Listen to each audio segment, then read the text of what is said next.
Hey, what's up? This is Gary from Raz Rentals. Welcome to part 4 of my Batman Legends of the Dark Knight toy review series. Batman Legends of the Dark Knight is my favorite Batman toy line of all time. I thought it was amazing way back in the 90s when it first came out. Everything was extreme. The good guys looked heroic, and the bad guys looked menacing, gigantic, and threatening. The toy line came and went super quick. It only lasted for 2 years, from 1997 to 1998. In part 1 of this series, I talked about Series 1 of Batman Legends of the Dark Knight. That covered the first 6 figures and the vehicle, the Skywing street bike. I also talked a little bit about what brought us to Legends of the Dark Knight. What was the style in the comic books at the time? What was the progression of quality or style in the Batman toy line from 1989 to 1996/1997? In part 2, I talked about the 4 figures included in Series 2.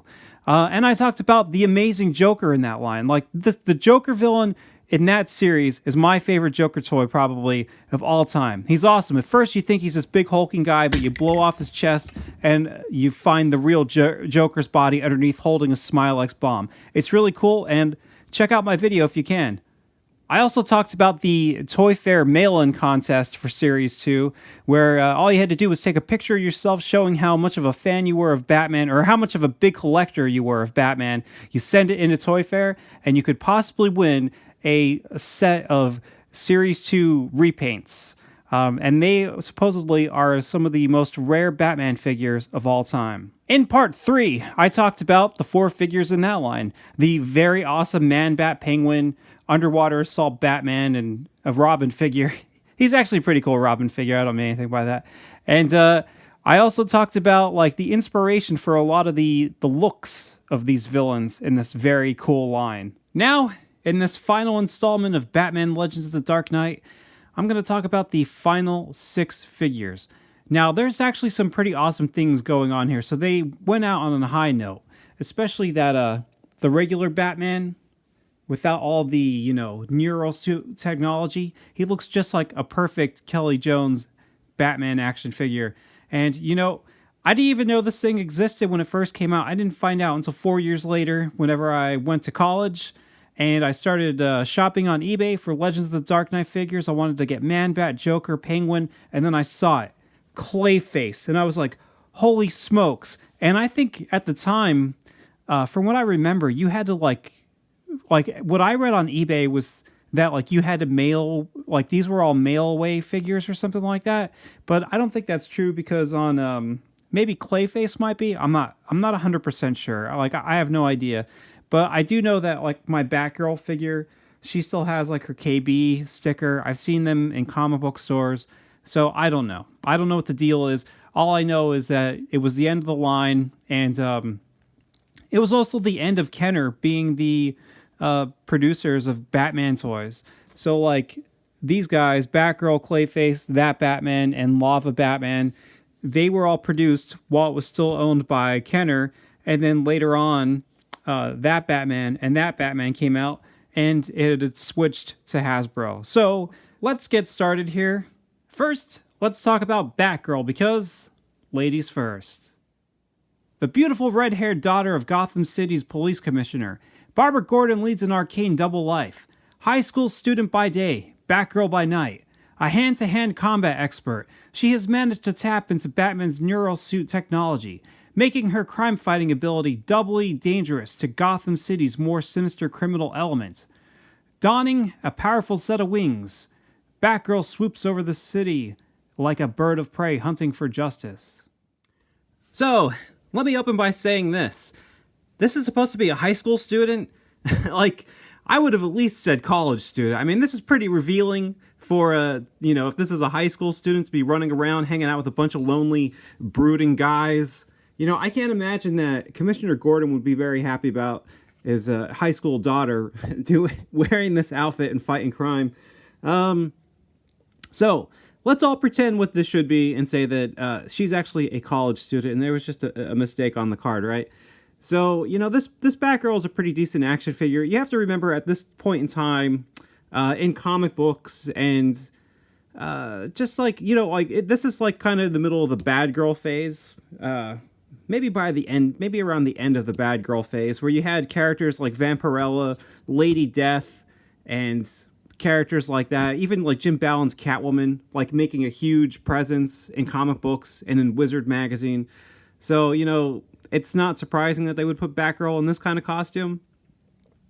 I think it's a cool looking suit, like I like, just like all the Batgirl, or I'm sorry, just like all the Batman figures, it has a bunch of bats on it. She even has a little extra batarang sculpted on her leg, which is pretty neat. It's cool. It's like I wasn't as excited about getting this action figure as I was like getting like the cool Batman variants and the giant bad guys, but it's still a decent Catwoman or Batgirl. She's pretty much the same scale as Catwoman, so they kept all the women in this line the same size, which is a little bit smaller than the giant villains in the wave, or even like, Batman's build. I think her wings are pretty cool. They kind of just move at the same time like this. They got that, kind of gear in there. And, the details on them are very nice. In the front and in the back, they even have a cool appearance where they look like sheet metal or something like that, kept together. The problem with her, though, is that they are very, very heavy. So you cannot really get her to stand with these at all. Some of the problem is also because she's wearing high heels and her legs are very thin. And the way that they're sculpted, they're like sort of like a pose, almost like a Ninja Turtle toy. So you kind of have to find the right pose for her to stand to begin with. And then these just like knock her right over. So when you are posing her, you always have to put the wings down. Like you have to use those wings to support her pretty much. Because, she just cannot support herself. She's not an independent woman yet. Oh, look at that. I got her to stand up with the wings up. Awesome, right? I just had to kind of tilt her upper body forward and find the right position with her legs. It also depends on how flat your table is, apparently. Just like all the other figures in this line, she has pretty limited articulation. She just has a neck cut, 2 shoulder joints, and 2 hip joints. Like in the middle of 1998, this was pretty common. There were a lot of other figures that had more articulation than this, like usually like elbows and knees and hips, shoulders and neck, and probably a waist cut. But, they left that out here. You have to remember, too, that this line is sort of... To me, this was like Kenner, or then eventually... Well, yeah, it was Kenner's way of competing with, like, Spawn's line. Like, Spawn's toys, they were more like, almost like statues. Like, they were super fragile. And I feel like, they were trying to compete with that look. She only has one accessory. She has this gigantic batarang. And, this batarang is just ridiculously big. I mean, it is way too big to be like a normal batarang. To me, it almost appears like it should be a bow and arrow, or if you want to get technical, just the bow. But, it's cool, but it doesn't even really look like a bat. Like, if this is a giant batarang, it doesn't even appear like a bat. So, whatever. But that's a Batgirl. So here you can see how Batgirl scales with Batman and Robin. These are all the different scales of the good guys in the line, because most of the figures are Batman, and there's only 2 different Robins, and only 1 Batgirl, and that's it. So, these all mix together very well. Here's Batgirl with all the villains in the line, and she is tiny. She is small compared to all of them, except for Catwoman. Up next, you have Lava Fury Batman. Lava Fury Batman. An unknown arsonist is wreaking havoc on Gotham City. Luckily, Batman's neural suit technology has enabled him to douse his villainous foray. The large solar array wings are ultra-sensitive conductors, extracting energy from heat, which is then launched out of the fire swallower. The energy blast implodes the immediate atmosphere, momentarily depleting surrounding oxygen and causing instantaneous flame suffocation. The hotter the fire, the more powerful the weapon. Only the Dark Knight can truly fight fire with fire. Now this is one cool Batman. Like, I like this suit a lot. I think it's pretty awesome. You know, I love when you have like different variants of like his suit or technology that he's using to fight the villains. And unfortunately, you don't have a villain that really coincides with this. Like an unnamed arsonist in the description. You mean like Firefly? He was the arsonist villain at the time. It would have been awesome if you had Firefly in this set, but unfortunately you don't. But you still get this cool variant Batman, so, you know, whatever. So, like, I really love all the texture on this thing. I love the solar panel bat wings. Like, that's all sculpted very nice. Even just the little texture of, like, the details on the sides where it's not supposed to be the solar, but just the pieces keeping it together. That's all cool. Unfortunately, it makes him a little top-heavy. He falls over a lot from it, which is kind of a bummer. I like the mask here, which is see-through. This cool orange mask to protect his face from the heats. And then you just have this giant gun, this fire swallower, right? Now, you have the gun and you got this tube. And the other thing on the card says, let's see here. Place weapon in figure's right hand and connect hose from hole in weapon to any other hole in figure or wings. I don't know if I feel safe plugging this in any hole in Batman, but... So you got, like...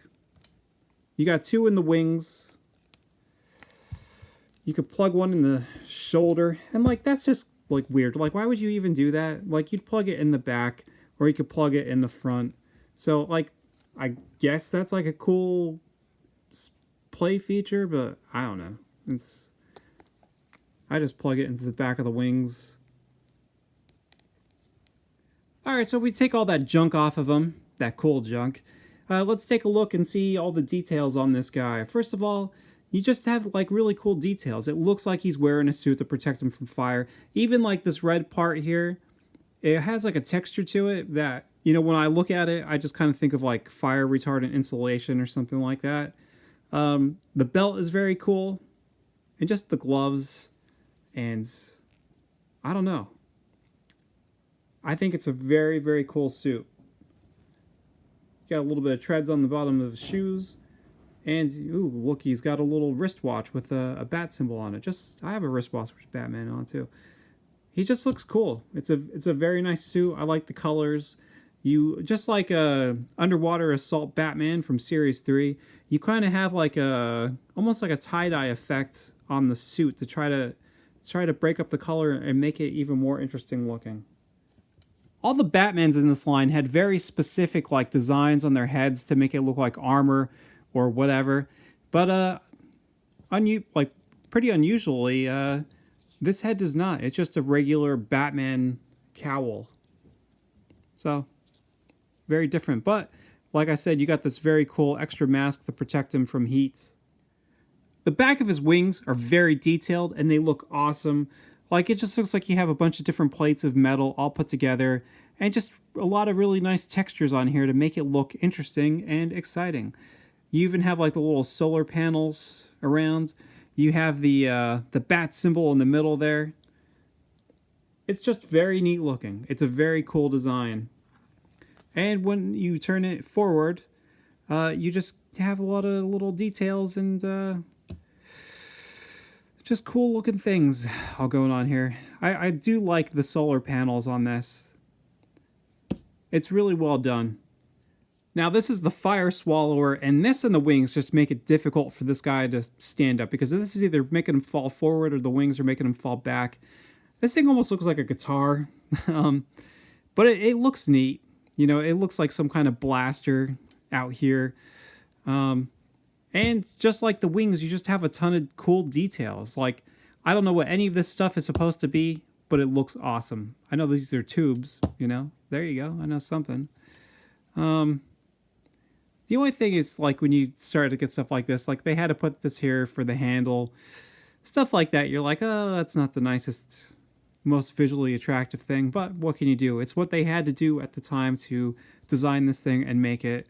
And like I said, there's just a lot of cool details in here. Like, I really like this this weapon.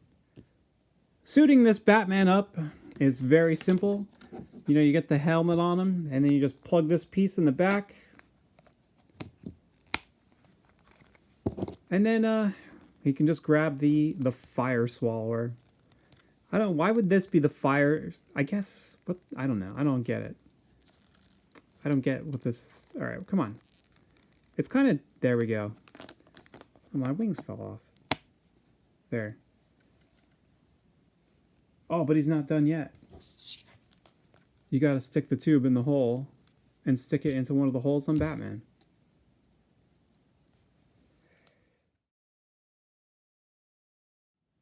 Here's how Batman scales with all the villains in this line. Obviously, he's like tiny compared to them, but he's Batman. He can still take them. Now, here's the final villain in the Batman Legends of the Dark Knight line, which is such a bummer. I wish they would have had so many more, but Clayface is a great villain to end this thing on. Like, look at him. Look how great he looks. A former small-time thug who came into contact with a secret pool of protoplasmic liquid, this unknown criminal became the infamous Clayface. It did not take long for Clayface to discover that he possessed the ability to reshape his face and body into anyone he wished to impersonate. One of Batman's most dangerous enemies, it is almost impossible to know when or where Clayface might strike. He often dons a supportive battle suit to help sustain his structure when in clay form, galvanizing him as one of Gotham City's most menacing threats. So, by the information on the card, this Clayface is a mix of the second Clayface, which was Matthew Hagen. He's the Clayface that could turn into, reshape his body into different things. He's the one that found the protoplasmic liquid in the underwater cave. And he's also a mix of Clayface 3, which is Preston Payne. He was the one that had to be in the supportive suit, or else he would, fall apart because he was unstable. Plus, there's certain things, like this. A lot of parts on this suit look just like Preston Payne's suit, like how he has a speaker here to talk. I wonder if they were originally going to include a bubble over his head, because that's what, the third Clayface does. He has a bubble over his head to keep himself together. But just the detail on this guy looks amazing, and he is a very sturdy figure. Like, he is solid. I've said this before in my Series 1 review about, the differences between these toys and Spawn toys. And, if this was a Spawn toy, this guy would have definitely been, rotocast. He would have been hollow inside. His arm would have fell off as soon as I opened up the package.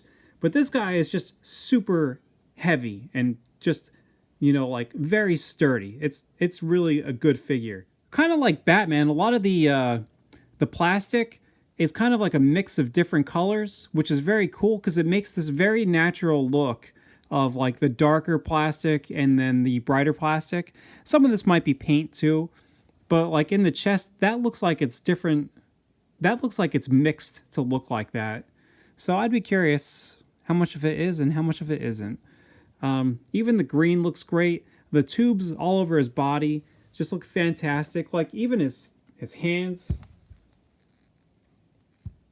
This is an amazing figure. When I found this, when I was in college and I was looking it up and discovered this was an amazing discovery. I couldn't imagine that an awesome Clayface like this existed before I found it on eBay. And his suit just looks great. The knee pads are cool, and the tubes that come down. There's just a lot of cool texture on here. It looks almost like circuitry on his chest. And, this, I recommend, even if you didn't want to buy any of the Batman figures in this line, I would just recommend buy all the villains in this line. These are some awesome takes on all the villains. This guy has an action feature, and all it is you have this little tiny piece in here that you can rotate around. And it just rotates his head so he can make different expressions.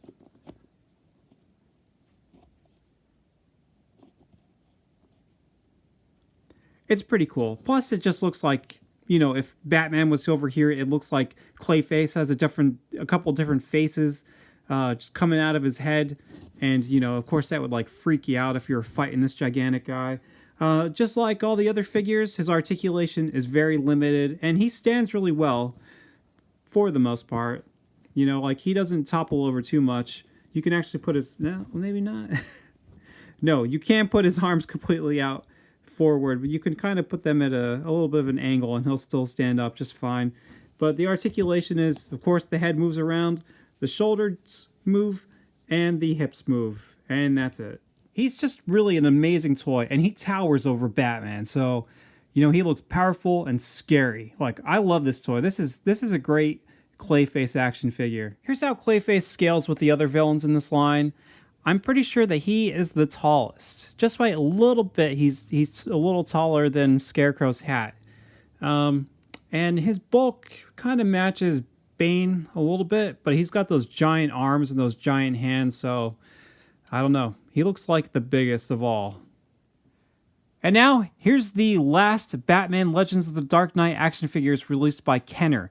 After that, we only have 2 more action figures, and both of them were released by Hasbro. Batman, the Dark Knight.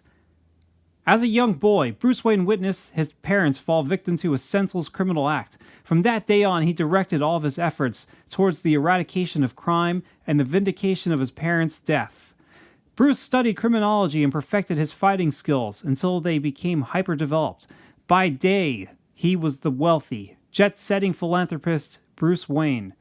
But by night, he becomes the Batman. Often mislabeled as a vigilante, Batman strikes at the rampant crime and lawlessness infesting Gotham City. He relies on impressive deductive powers, sheer physical speed, and high-tech crime-fighting gear to capture Gotham City's most vile criminal element. Obsessed with his mission, the Dark Knight can never truly rest.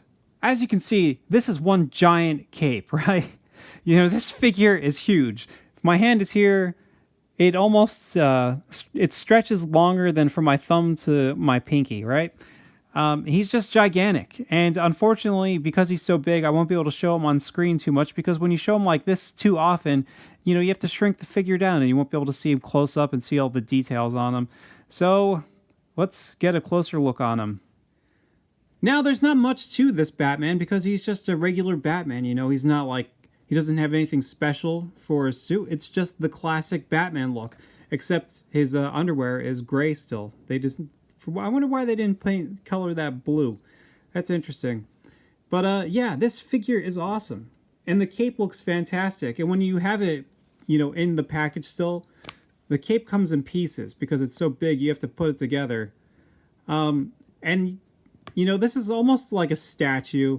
You know, you're not going to be able to get him into too many action poses with your toys or anything like that. It's just a cool, like, Kelly Jones toy statue. Like, to me, this is like the pinnacle of Kelly Jones action figures. Look how gigantic his ears are. He's got a very cool Batarang. It's a black Batarang. It just fits in his hands. And like I said, you're not going to be able to do much with him other than try to stand him. And he will fall forward a lot. So you kind of have to, you know, get his legs in the right position and try to support it with the bottom of the cape. But it's just very cool looking. You know, there's not a lot of detail, but just the, you know, the folds of the cape look fantastic. They look natural. And it just looks very much like a Kelly Jones comic book. You only have 5 points of articulation. You have it in the hips, and you have it in the shoulders, and you have it in the neck. And, you know, this is a little dusty. I try to dust it off, but, you know, much like all of my Legends of the Dark Knight figures, I've had this on display since I got it, and he just attracts dust like crazy. So, sorry about that. The cape just comes off, very simple. He's got 2 little holes there, but there's not really much of a peg in the back of this cape to really stick it in there and keep it in place. But he's just a cool action figure. Like, this is a very neat Batman figure. When I saw this too, I was like, I need that Clayface and I need that Batman. And yeah, he looks great. But, you know, there's one other Batman that's very similar to this. And that's Batman Dark Knight Detective. So you have Batman the Dark Knight, and then you have Dark Knight Detective, right? And this is the beginning of Hasbro's takeover of Batman Legends of the Dark Knight. Not much of a takeover because, like I said, it's only 2 figures after they take over. But, like, I love both of these. I don't even know which one I like more. And this one This one, I think, is more expensive than this one. Like, this one will usually cost you a bit more. And this one, is like maybe like $20 cheaper, but these are still the most expensive toys in this set. So, if you're trying to track these down, be prepared to pay a little more than the usual mint on card Batman action figure, like 40 to $60 or something like that. It's nothing outrageous, but you don't want to pay that money. I'll be honest with you, I don't know which one I like more. I like both of them quite a lot. I like how this one looks like classic Batman, and I like how this one looks like it looks like a mix of when Kelly Jones was penciling Batman, and it also looks like a mix of Batman in the movies. Like, he's got that all black suit, and both of them look amazing. Like, I really think that both of these Batmans fully captures the look and style of Kelly Jones. Like, it might even be based on another Batman artist who was also drawing Batman at this time, but Kelly Jones was the most prominent, and I just feel like that they were trying to go for his look. So this is 4 years before this Batman came out, when Kelly Jones was still drawing Batman in his classic costume. Oh, Batman. I mean, look at that cape. Look how crazy that cape is compared to this. It's like, you can definitely see his style coming through here. Later on, when Kelly Jones was actually penciling Batman, they changed Batman's appearance and kind of got rid of the blue. His cape and his cowl are still a little dark blue, but they got rid of the gloves and the boots, and they added these little spikes on the sides of his legs. This Batman does not have that, but something about this Batman, like I said, reminds me of this, and also movie Batman, 90s movie Batman. It is just a very nice looking figure. Like, it is just a cool statue toy of a figure that you can put up on your shelf. And like I said, both of them, the black and the blue, they're awesome. I like them a lot. So, if you want to pick up anything from this series, and you want something that's not extreme in 90s and Elseworlds and stuff like that, for whatever reason they decided to slip these classic Batman toys in here right at the end, and it was a good thing they did, because these guys are really, really cool looking, and yeah, you should definitely pick them up if you get a chance. Both of these Batman come with the same Batarang, just in different colors. Ooh. Batman the Dark Knight comes with the black Batarang to contrast with his blue and gray suit, and Batman, what is it? Dark Detective comes with the silver one to contrast with his very dark black suit. One end of the Batarang has the pointed end, and then the other side just has a handle for Batman to hold on to it.